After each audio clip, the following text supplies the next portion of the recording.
El presunto autor del asesinato del candidato asambleísta por Esmeraldas, Rider Sánchez, fue capturado este martes, según informó el ministro del Interior, Juan Zapata, en su cuenta de Twitter. El sujeto fue localizado y detenido por un equipo de la Dirección Nacional de Investigación de INACET y será entregado a la justicia. Zapata exhortó a la función judicial a que no exista impunidad en este caso. Sánchez fue asesinado la noche del domingo en el cantón Quirindé, supuestamente por un intento de robo. Así es, el comandante de la policía, Fausto Salinas, reveló ayer por la noche que el sospechoso se llama Ángel M. Es de 20 años de edad y sería quien disparó contra Sánchez. Dijo además que encontraron elementos asociativos y vinculantes con ese hecho delictivo. Por ejemplo, la vestimenta, un arma de fuego, y hace poco también el comandante habló con nosotros. Él está rumbo a la ciudad de Guayaquil y nos envió estas declaraciones. Escuchemos.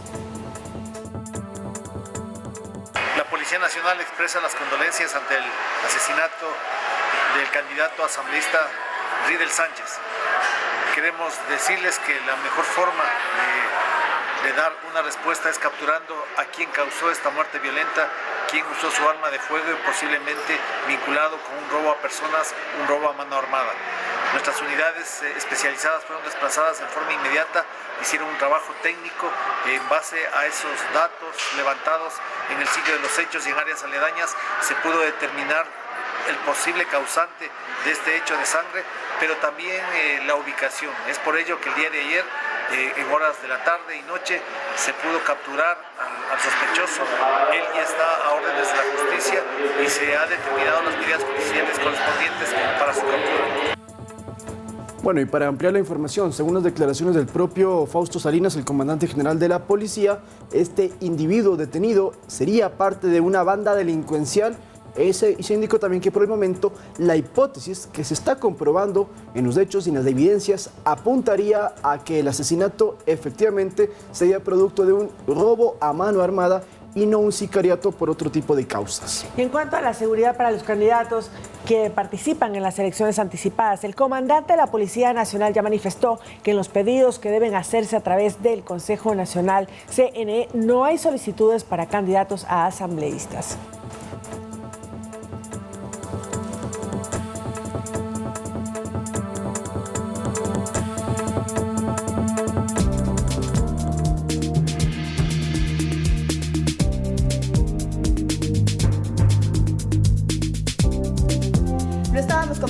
En ese mismo tema relacionado a la seguridad y al proceso electoral, el Consejo Nacional reiteró el llamado a los candidatos para que soliciten protección policial en el caso de que sus vidas corran peligro durante la campaña. Esta custodia se extendería a los familiares de los postulantes de ser necesario.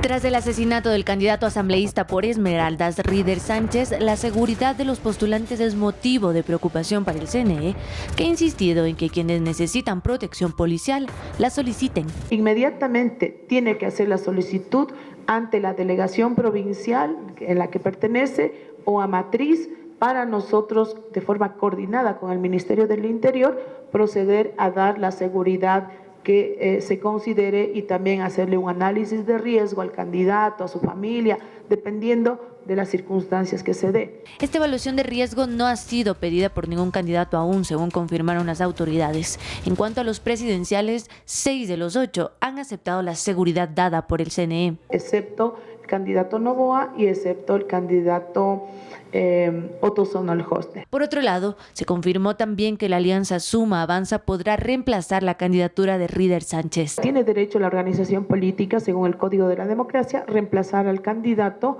y todavía estamos a tiempo porque no están impresas todavía las papeletas de candidatos asambleístas de la provincia de Esmeraldas. El nuevo postulante es quien saldrá en la papeleta una vez que se califique la candidatura. Hasta finales de julio se prevé tener subsanadas todas las candidaturas de tal manera que se pueda iniciar el 2 de agosto la distribución de los kits electorales. Los primeros llegarán a Galápagos y a 5 provincias de la Amazonía. Carolina Basante, Noticias 7. Solo para ampliar un poco la información respecto a lo que hemos escuchado y visto ya de Rider Sánchez, el candidato asesinado. Bueno, la Fiscalía todavía no formula cargos contra el posible autor material de este incidente. Pero también recordarle, y no se sorprenda usted, que haya este cambio o esta sustitución de candidatos. Ya pasó en estas elecciones seccionales del 2023 a principios de año, cuando uno de los candidatos a la alcaldía en un cantón de Manabí fue asesinado un día antes de que sean los comicios y lo lograron cambiar por otra persona. Si bien es cierto, en ese caso particular la papeleta ya no se podía modificar porque estaban a pocas horas del sufragio, pero la gente votó por él y ganó la persona que iba a ser alterna para este caso, y es que las candidaturas se pueden reemplazar si suceden situaciones como la que hemos lastimosamente tenido que registrar.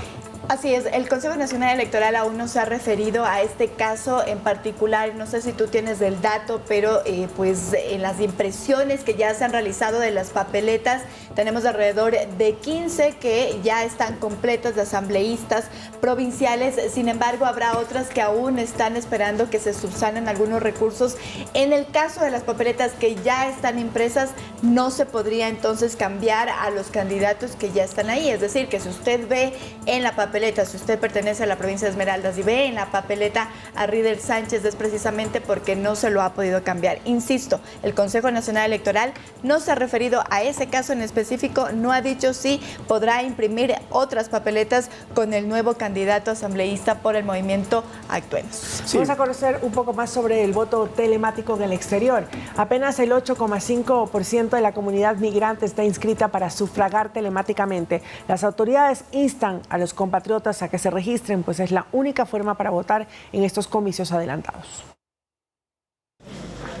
Ahora los migrantes que están empadronados en el exterior podrán votar desde cualquier parte del mundo a través del sufragio telemático.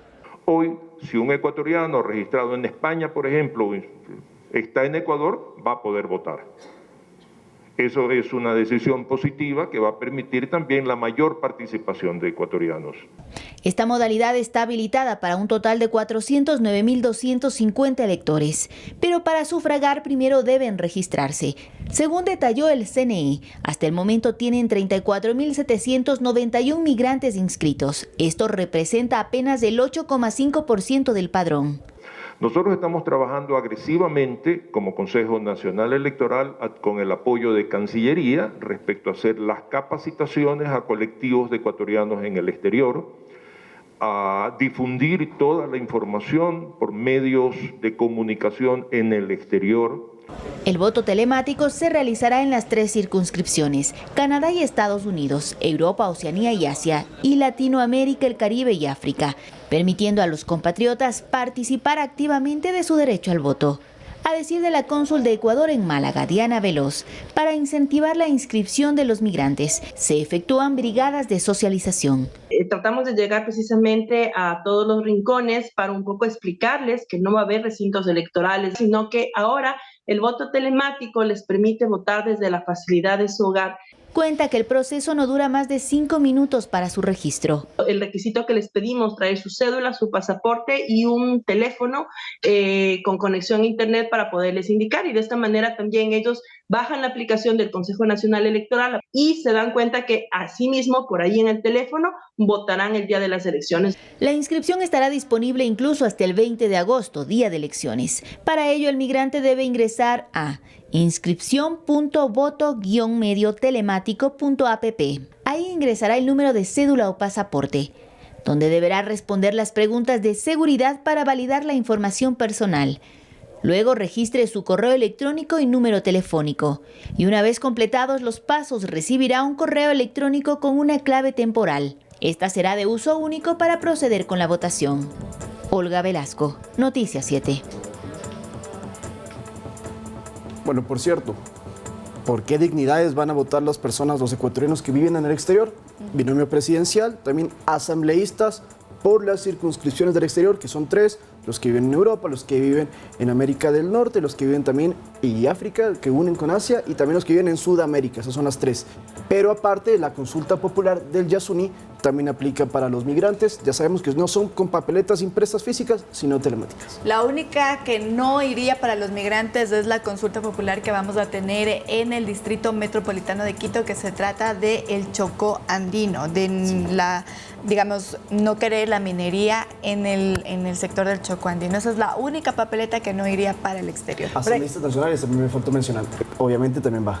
Asambleístas nacionales. así es. Hay que reiterar que para que pueda hacerse efectivo este voto telemático, para que las personas en el exterior, cualquiera de estos puntos, puedan votar, tienen que realizar la inscripción. Caso contrario, será imposible realizar y ejercer ese derecho al voto. Así es. Y conversábamos hace unas 3 semanas con Diana Tamaín, la presidenta del Consejo Nacional Electoral, y le consultábamos si es que no se les va a complicar a las personas extranjeras hacerlo vía telemática. Nos habían dicho, había esta preocupación de que tal vez las personas mayores de 55 años pudiesen tener problemas con la utilización de esta plataforma para votar telemáticamente. Lo que ella nos refería es que en las 2 últimas elecciones ya se había aplicado el voto telemático, es decir, en febrero del 2023 y en 2021, e incluso lo que ella decía es que había una cifra bastante representativa de las personas que habían votado a través de esta vía, así que ella ha dicho que se ha mejorado también pues un poco el proceso y que es por eso que están esperando entonces que las personas en el exterior se inscriban para poder ejercer su derecho al voto este 20 de agosto. Porque es muy amigable el sistema también de votación, así que las personas de la tercera edad pueden sentirse tranquilos de poder inscribirse e ir a ejercer el derecho al voto. Te quedaste con un dato interesante de Rider Sánchez del Lugo. Bueno, sí. Por contarle a la gente de cuáles son las provincias que todavía no tienen las papeletas impresas porque hay todavía que subsanar algunos procesos, y estas son Pichincha, Carchi, Cañar, Galápagos, Sucumbíos, Orellana, Manabí y la provincia de Esmeraldas. Entonces sí pueden cambiar a Rider Sánchez van a cambiarlo y modificar, porque son las provincias que todavía no tienen todo listo para que sea ya la impresión como tal. Compañeras, mañana vamos a estar a un mes exactamente de las elecciones generales y anticipadas de este 20 de agosto. Mañana estamos a un mes de que sea el sufragio entonces. Importante continuar informándose también para que el voto sea totalmente responsable. Ahora vamos a hablar sobre el mal uso del EQ 911, porque lo que va del año en el EQ 911 ha recibido, amigos televidentes, casi 2 millones de llamadas falsas, de las cuales no alertaban sobre alguna emergencia y eran simplemente bromas. Esto impide que los recursos lleguen a quien de verdad lo necesita. ¿Cuál es su emergencia? Buenas tardes. Disculpe, tengo la bondad, pero estoy llamando para ver si me pueden ayudar con una lavada de un vestido.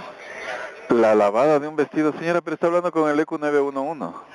Estas llamadas falsas o sin interlocutor se reciben a diario en el EQ 911 y aunque parezca chiste, también se reciben estas otras comunicaciones. EQ 911, ¿cuál es su emergencia?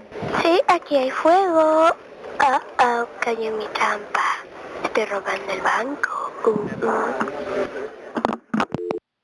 Aunque está mal, esto es cotidiano en el EQ, pero ahora las cifras son alarmantes, pues en lo que va del año se han receptado casi 2 millones de llamadas falsas. Si se comparan las cifras de llamadas sin interlocutor entre este año y el 2022, existe un incremento sustancial del 75%, porque el anterior año hubo 1.038.128 comunicaciones sin interlocutor y a la fecha tenemos 1.816.407, es decir, 778.279 reportes más. Según sus autoridades, la mala utilización del 911 es un acto alejado de la solidaridad, pues las personas no comprenden que jugar con esta línea de emergencia resta tiempo de vital importancia a quien en verdad lo necesita. Informar a la línea de socorro sobre un evento que no es real o hacerlo de manera accidental nos hace desperdiciar tiempo vital y recursos valiosos para la atención de emergencias en las que sí está en peligro la integridad de las personas. Recordemos que esta acción está sancionada según la gravedad, que conlleva la suspensión del servicio telefónico por 30 días. Otra será la suspensión del servicio por 180 días y si es reincidente en varias ocasiones, se retirará el servicio definitivamente. Edison Saavedra, Noticias 7.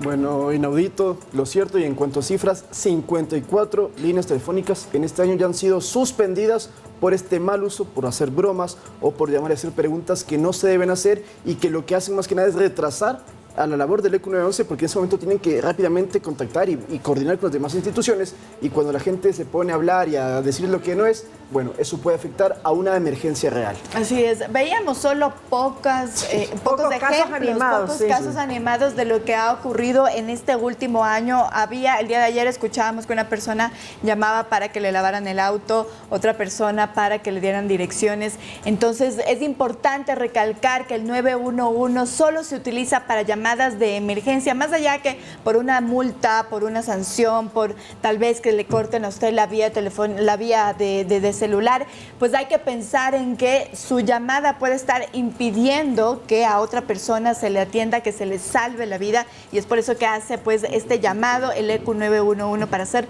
responsables con esta línea. Aunque no es menor, las sanciones son progresivas y de esa manera también pues hay que tomarlas en cuenta, pero sobre todo el desvío de los recursos y no la no atención a las personas que realmente necesitan la emergencia. En redes sociales se difundió un video donde se ve a un hombre vestido con uniforme de la Agencia Metropolitana de Tránsito de Quito que detiene a un camión y acto seguido llega un grupo de delincuentes en un auto para robarle al conductor del vehículo pesado.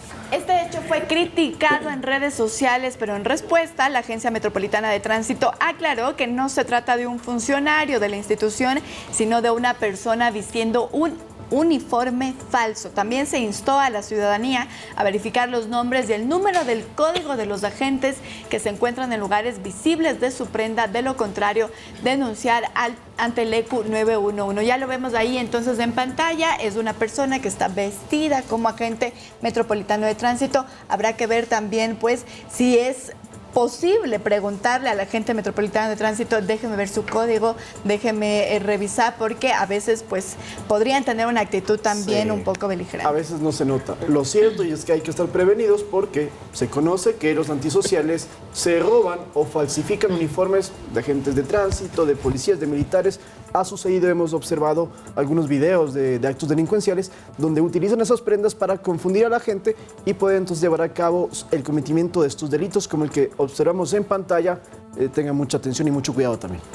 Bueno, y también por parte de las autoridades hace algún tiempo hicieron también requisas en ciertos puntos en el centro de la capital, sobre todo para verificar la falsificación de los uniformes. Esas acciones deberían continuar. La ley para fijar el precio de la leche también establece mecanismos de control para así evitar el contrabando de leche en polvo o suero de leche. Sin embargo, desde hace un año que se aprobó la normativa, estos productos siguen ingresando de manera ilegal al país. Según la Asociación de Ganaderos de la Sierra y el Oriente, en 2022 Ecuador ingresó leche en polvo equivalente a 5,5 litros de leche procedente de Uruguay, Colombia y Perú, un producto que está prohibido importar pero que sigue comercializándose irregularmente. Efectivamente entra con una subpartida que no es emitida por el Ministerio de Agricultura y Ganadería, es decir, que entra como un producto que no es leche en polvo. Es así que en las últimas semanas el Ministerio de Producción, ARCSA y otras entidades de control intensificaron los operativos. En varios supermercados, hemos hecho también la visita a ciertos supermercados del mercado mayorista de Quito, lo hemos hecho también en varias provincias del país y actualmente lo estamos también visitando en plantas como son las plantas productoras donde que posiblemente se pueda hacer el empaque de estos productos. Como resultado de estos controles, se detectaron 25.390 productos irregulares que fueron sacados del mercado y se dispuso el inicio de procesos sancionatorios. La decisión de limitar la importación de leche en polvo se estableció en la Ley Orgánica para fomentar la producción, comercialización, industrialización, consumo y fijación del precio de la leche y sus derivados, que fue aprobado en la Asamblea en agosto de 2022. Esta norma señala una prohibición para importar este producto por un periodo de 10 años hasta que la industria local esté en condiciones de competir. Carolina Basante, Noticias 7.